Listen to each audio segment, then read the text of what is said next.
What most people see as the problem in their behaviors is actually the solution to a deeper problem. Hi everyone, welcome back to another episode of the Mind Engineer community. Here, Tommy Walker, the Mind Engineer, and today we're going to talk about behaviors and why is it that so many people out there are struggling to make changes in their behaviors because they don't actually understand deeply how the mind works and how to start making changes. So thank you for being here. If you're watching, I want to invite you to write hashtag live. If you're watching replay, hashtag replay. Let us know if you're there. And if you're liking this, also comment, share if you don't mind. Remember, when you share, when you comment, more people get to see this. And I'm doing it for free to help as many people out there to start making changes in their life. So what do I mean when I say the problem is not the problem? The problem is actually the solution to a deeper problem. What happens is that what people think as a problem as, hey Tommy, I'm struggling with procrastination, I'm struggling with perfectionism, I'm struggling with smoking, I'm struggling with authoritarian, I'm very hard with my kids, I'm very hard with my friends, or I have very high expectations. Whatever it is that you might be struggling with, a behavior, we need to really start understanding that the behavior in itself is not the problem. The behavior is just the byproduct of something deeper. The behavior is the symptom of something deeper. As so many people focus on the problem as the problem, what they think is the problem as a problem, it makes it very difficult to change.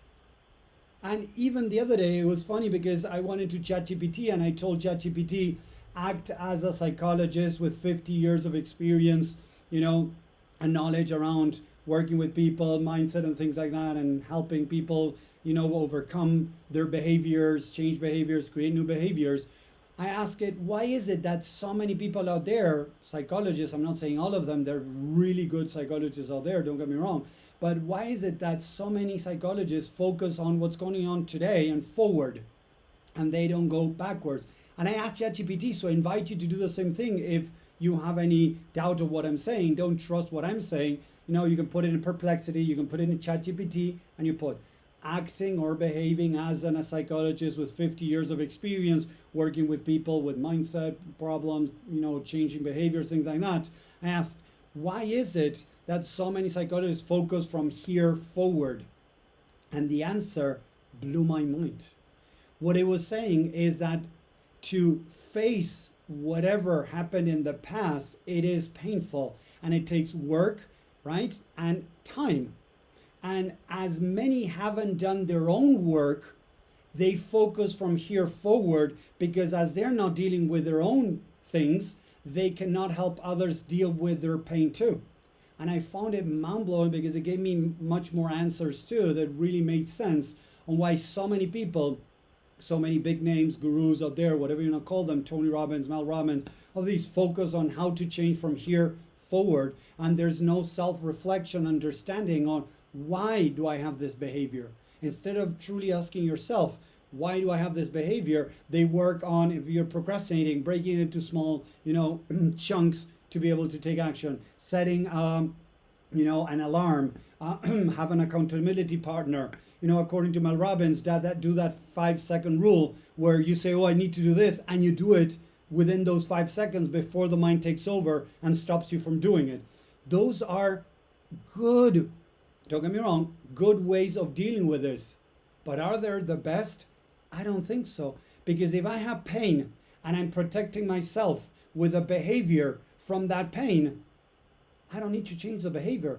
I need to deal with the pain. And the example that I always give is having a flat tire. Pumping air into a flat tire to get you to the, place to fix the tire, that's great.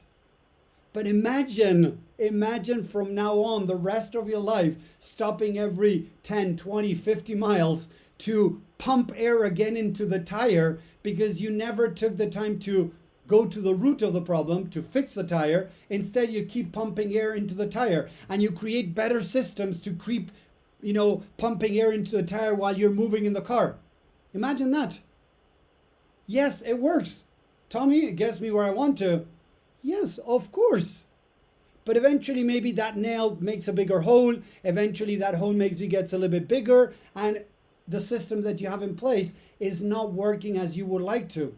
So instead of keeping working on pumping air into the tire, why don't we fix the tire? Why don't we put a patch into that, hole, and the problem is gone?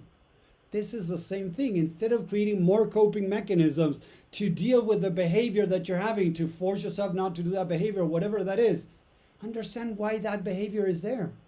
So as I said, and even this psychologist, quote unquote, the AI acting as a psychologist was telling me, most people create adaptations, protective mechanisms, survival mechanisms to try to deal with the pain they experienced in the past as a coping mechanism to move forward. So I was asking, okay, so why is it that they don't go to the root? Because it's painful. And they would rather do something different instead of dealing with their pain. And I get it. I'm not here to judge anyone, don't get me wrong. But if you listen to Tony Robbins' story, it's really painful what he went through. And I have worked with a lot of people that have tried many things and that had nothing to do with dealing with the pain because they had a really painful childhood. I had a very difficult childhood, a very painful one, and it took me a long while to be able to really go into that pain, understanding the root of the problem. But you know what allowed me to do that? Not authoritarianism, not permissiveness, because none of them are going to get me closer to going into the pain. It was love. Unconditional love from my mentor, my spiritual teacher, my coach, that looked at me. Whenever she looked at me, I felt her unconditional love, her non-judgmental, unconditional love. And that I started feeling for the first time helped me start opening to go and face the pain and start resolving it for good. And again, people, I'm not judging. I'm not saying it's easy, but I have found that it's the best way to deal with whatever you're dealing with.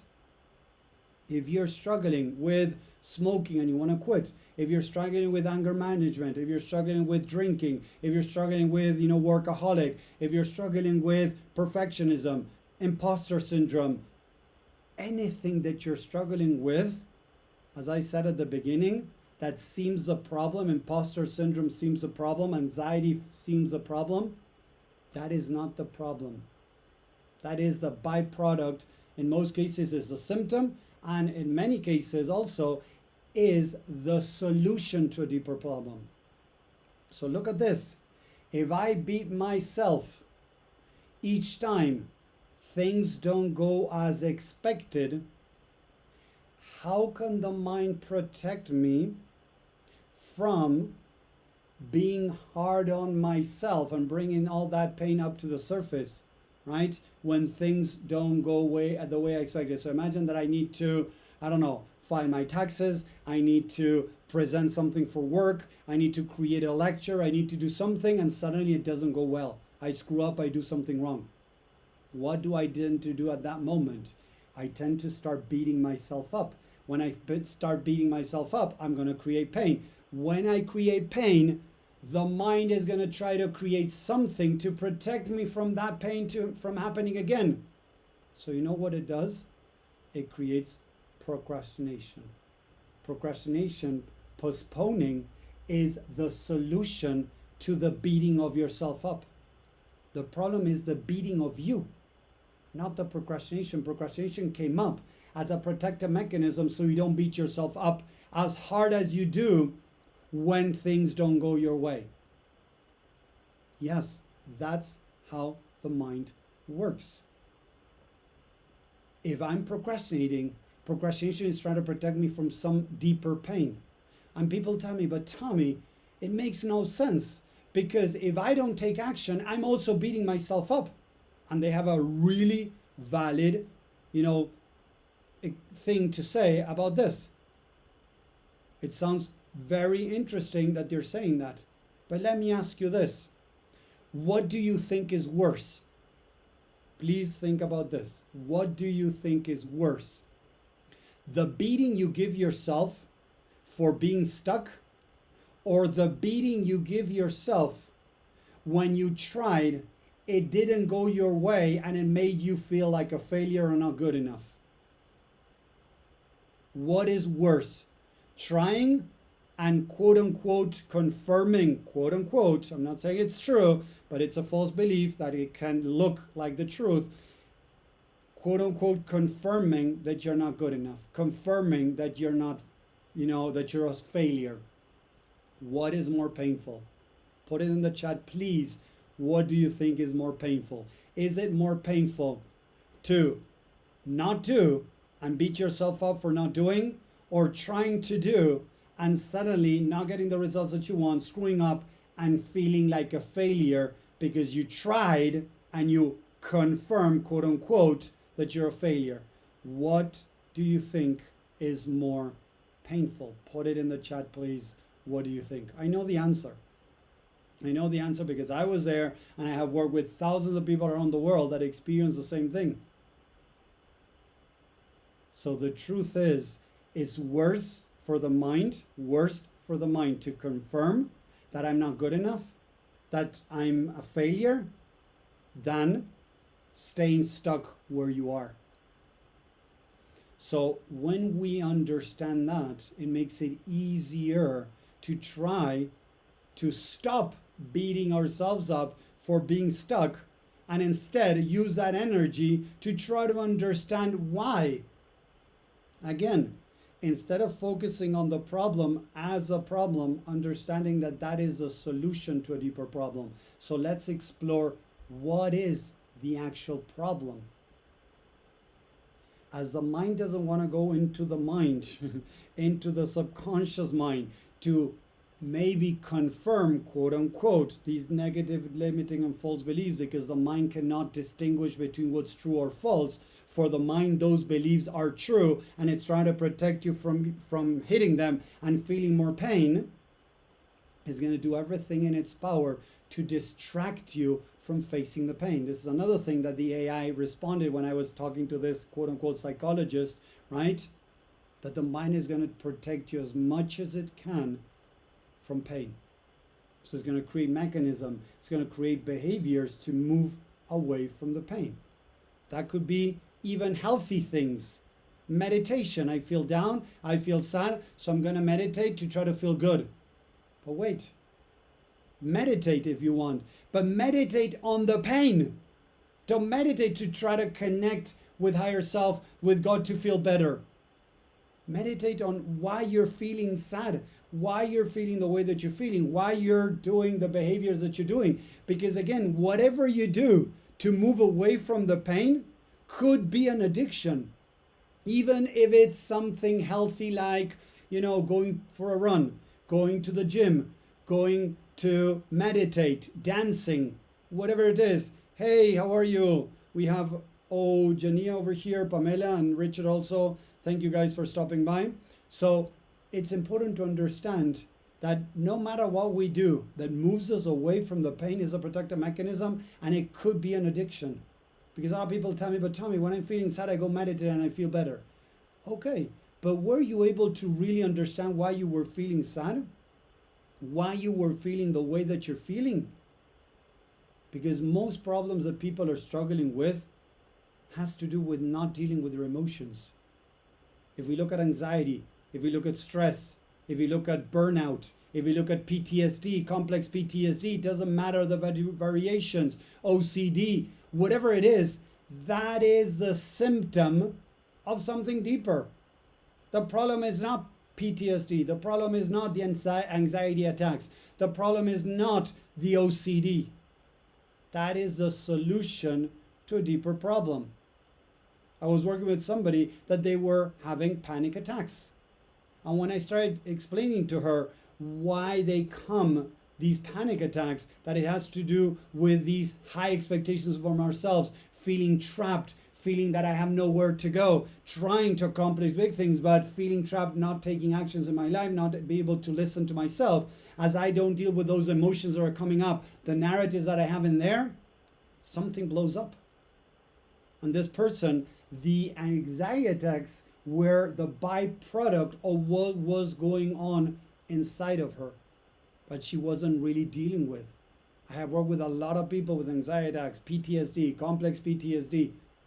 When we really start digging into the pain, and it's painful, don't get me wrong, and you start releasing it, things start changing. People were able to start releasing the OCD. People started being able to reduce their PTSD reactions, the anxiety attacks. So again, I want to say it one more time today. The problem is not the problem. What most people think is the problem is actually the solution or the symptom of something deeper. Start exploring the mind. Start understanding the mind, and you're going to be able to start making changes far beyond your wildest dreams. People that have been struggling with different type of behaviors that they have not been able to change, suddenly being able to dissolve them and change them. I've seen it for myself, and I've seen it with the people that I work with. So explore the mind, understand the mind, start asking yourself, what could this be protecting me from? What is the benefit of this behavior? And open your mind and your heart, and I promise you, things are going to start changing. I hope it makes sense. Let me know in the chat what you think about this, your comments. If you have tried this in the past, how have you felt when you tried it? Thank you very much. I hope you enjoyed this, and I'll see you next time. Have a great week, everyone. Bye.